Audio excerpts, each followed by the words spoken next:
As it is Erev Rosh Hashanah, we don't sound the shofar today, so as to differentiate between the whole month of Elul and Rosh Hashanah, as well as to confuse the certain thinking that, he missed the whole Rosh Hashanah, did not blow shofar anymore. Whatever the reason is, today we don't sound the shofar, but we do give tzedakah.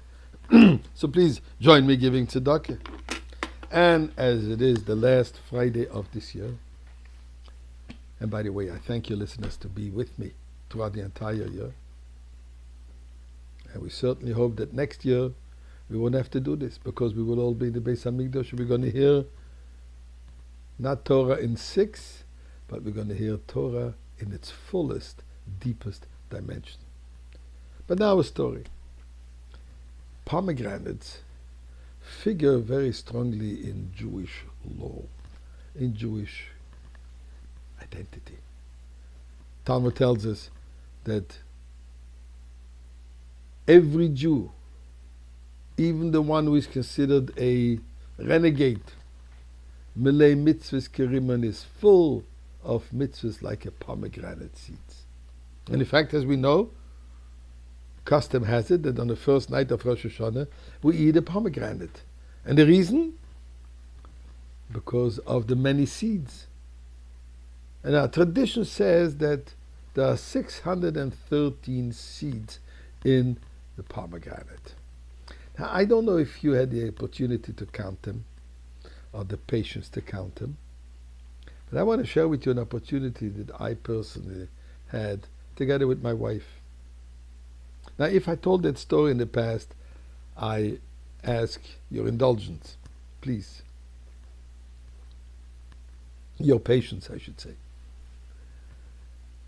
First year, that was 1976. My wife and I came to Montreal in the Chabad house on Peel Street, Student Center. Our first exposure program with the students of McGill University is Rosh Hashanah night. A room packed with 150 students. I was never exposed to Chabad house student activities. So I started traditional Rosh Hashanah program. And I explained that we're eating a pomegranate because our sages tell us there's 613 seeds in a pomegranate. And I look around the room, I see 150 pairs of eyes staring at me, kind of saying, come on, Rabbi, you don't believe that. You're not going to make us believe that. And I say, that's what our sages tell us. I'm fresh, not long from yeshiva. Political correctness was not de rigueur. You say the way it is. One student gets up and he says, can I count? I said, with pleasure. There was a whole case of pomegranates. Which pomegranate should I take? Take any one you want. He takes one pomegranate. And I'm standing there and making a silent prayer to God. He says, God, please, you better make this work. Because if this turns out not to be so, whatever I am going to say to those students will not be trusted anymore. I'm just starting. This is my first exposure, my first program to the students. I have to be able to impact them, to influence them, to get them to be involved more in Yiddishkeit.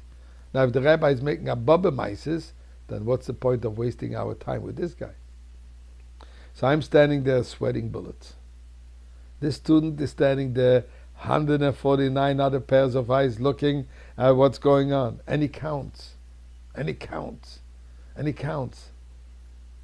Let me stop the suspense. Believe it or not, but do believe it. 613 to the T. Exactly. What a sigh of relief I had, and my wife. But the students, they were in shock. They couldn't believe it. Can we count more? The case is here. Count. I have to tell you, my friends, Of the whole case, there was not even one that had 613. Somewhere between 200-300, averaging. And you wonder what's going on. So I explained. Tradition doesn't say, God doesn't say that every pomegranate has 613. This exists. There is such a concept that a pomegranate has 613. So as you see, God has made miraculously that He chose the one that had the 613. He could have taken any other one, any other one, and that would be the end of the whole conversation.